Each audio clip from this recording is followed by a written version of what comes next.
दोस्त आपको कहते हैं ना कि दोस्ती के लिए शराब पी लो, उन्हीं से कहिए कि दोस्ती के लिए शराब छोड़ दो। और अगर आपको जबरदस्ती पिलाते हैं तो ऐसे दोस्तों को लात मारिए, यहाँ पे किसी काम के नहीं आपको। जो आपकी लाइफ खराब करता है, करियर खराब करता है, ऐसे दोस्तों से साइड रहिए। यहाँ पे कहना है पीना। लड़कों को जहां तक पीटने की बात है, जब पढ़ाने की बात आएगी तो उसको हम पूरे बेहतरीन ढंग से पढ़ाएंगे, लेकिन जब सजा देने की बात आएगी ना तो वो भी बेहतरीन ढंग से होगा। ऐसा थोड़ी होगा कि बस एक ही चीज बेहतरीन ढंग से होगा।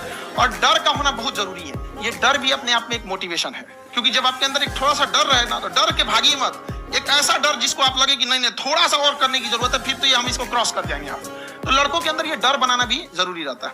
और रही बात यूपीएससी वाले की, जो आपने बोला, बहुत सारे लड़के वेट कर रहे हैं यूपीएससी की, क्योंकि 2-2.5 लाख फीस सारे लोग एफोर्ड नहीं कर सकते। और हमारा वही रहता है, हम तो ज्यादातर हमारे स्टूडेंट देखेंगे तो किसी के रिक्शा वाला, सब्जी वाला, यही लोग, इनको तो 2.5 लाख रुपए इनके पास पूरी संपत्ति नहीं होती है, फीस कहां से भरेंगे वहां पे, उसका रहेंगे कहां से। तो ऑल ओवर इंडिया से, कश्मीर से कन्याकुमारी तक, गरीब से गरीब भी लड़का उसको पढ़ सकता है। यही कुछ 1000 रुपए मंथली, 12-14 हजार साल का पड़ेगा, खत्म हो जाएगा, इतना नहीं। कि अगर मैं कुछ नहीं करूंगा तो फेल होना तय है, करूंगा तो चांस है कि फेल होऊंगा या पास हो जाऊंगा। तो नहीं करने में तो तय है कि फेल हो गया, तो क्यों नहीं चांस ले लेते हैं। और एक जगह फेल होऊंगा तो तय मान के चलिए कि दूसरी जगह मेरे फेल होने के चांस कम होगा, क्योंकि मुझे एक एक्सपीरियंस है प्रयास करने का और फेल होने का। और वो एक्सपीरियंस किसी ना किसी क्वांटिटी में हर फील्ड में काम आता है, मैच्योरिटी आपके अंदर आती है। और मैं एक शेर अक्सर यूज करता हूँ, बहुत बहुत प्रिय शेर मुझे है, और मुझे सच में लगता है कि जिंदगी को जीना बहुत आसान काम है, मुश्किल काम नहीं है। असली बात है कि आप प्रयोग करें, कोशिश करें, और हार जाए तो दूसरी कोशिश करें। और मैं इसीलिए एक लाइन हमेशा बोलता हूँ, क्यों डरे, जिंदगी में क्या होगा, कुछ ना होगा तो तजुर्बा होगा। एक बात बोले आप सबको, सफलता हाथों की लकीरों में नहीं, माथे के पसीनों में मिलती है। सत्य से बड़ा कोई ईश्वर भी नहीं। जब तक अपने पैर पे नहीं खड़े रहेंगे तब तक कोई मदद करने के लिए नहीं आएगा। कोई आएगा कैसे मदद करने के लिए आपके ऊपर? आपकी खुद की परछाई भी ना अंधेरे में आपका साथ छोड़ देती है, तो दूसरे से क्या उम्मीद कर रहे हैं? मुसीबत पड़ने पे हर इंसान साथ छोड़ देती है जब अंधेरे में। तो किस लिए हताश है, तू चल।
जोरदार तालियां हो जाए और श्री अमित।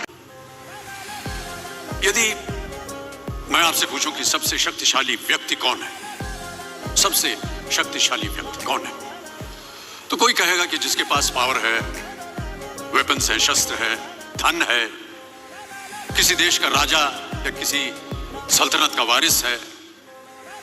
मेरा ऐसा मानना है कि वेपन्स, मनी किसी को पावरफुल नहीं बनाते, या अगर बनाते भी हैं तो कुछ समय के लिए ही बना पाते। दौलत आज होगी, कल नहीं। शस्त्र का ज्ञान तभी तक काम आएगा जब तक वो शस्त्र चल सकता है। Once it is used, it becomes obsolete. पर शास्त्र का ज्ञान कभी नहीं रुकता। Knowledge can never be obsolete. शास्त्र। काम करने के 2 तरीके हैं। एक, आपको काम करना ही है, कोई ऑप्शन नहीं है। एक है आप किसी भी कीमत पे काम करना चाहते हो। जैसे मैं किसी भी कीमत पर पढ़ाना चाहता ही हूं। इसने मुझे इज्जत दिया, सम्मान दिया, प्रेम दिया। मैं एक का यूपीएससी उसकी 2.5 लाख की फीस को हम 7,500 में कर दिए। अच्छा, हम लोग को लगता होगा 7,500 बहुत कम है। एक लड़की ने कहा कि सर शाम वाले बैच को ना मॉर्निंग में कर दो। हम कहे बाबू तो इतना सबके इंडिविजुअल से तो बैच ट्रांसफर नहीं होगा, क्या प्रॉब्लम है? उसने कहा ना शाम में हमको दूसरे के यहाँ बर्तन मांजने जाना। एक लड़का बेचारा नदी से बालू निकालता था और वो बालू को भरता था, फिर नाव बालू को किनारे लेके बेचती थी और वो बालू भरता था, उससे मेरी फीस ले आया।